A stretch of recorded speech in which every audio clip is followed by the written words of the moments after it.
Cedar Falls looking forward to decide what's going to be the future for the city's animal control policies. Currently, the policy is being handled in-house as part of the Cedar Falls Public Safety Department. Following an incident this summer, though, that may very well change. With that in mind, let's go live right now to KWWO reporter Emily Moss. She joins us live right outside Cedar Falls City Hall. Emily. Ron, the Public Safety Department took over animal control last year, and since then they've responded to over 500 animal control calls just this year. And now the city says after a pet was accidentally let loose by an officer, they're likely going to have to change those plans moving forward.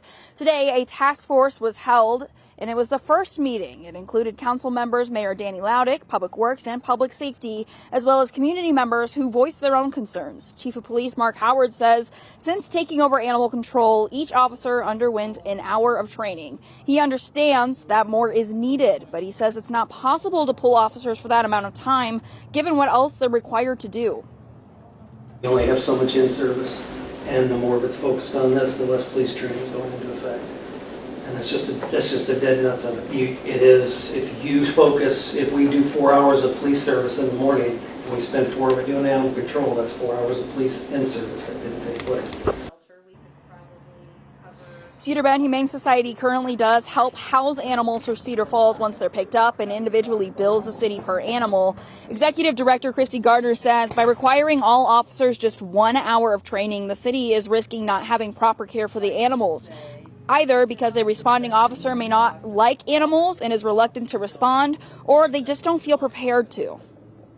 It is an expertise field. It is something that you need training on. You cannot train somebody for this amount of time and expect them to perform this amount of duties. Like they'll always get into a situation someday where, you know, something happens like with a ferret or whatever, because it's just, again, maybe it's not malicious, maybe it's not negligence, maybe it's just lack of training.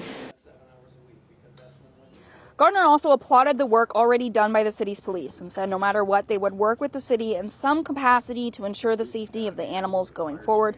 The city is planning another meeting to discuss the next steps. That's expected in the next couple of weeks. Each stakeholder will present some financial estimate to what costs that some of the services may be that will change, and we'll have more from that whenever that happens. Live in Cedar Falls, Emily Moss, News 7, KWWL.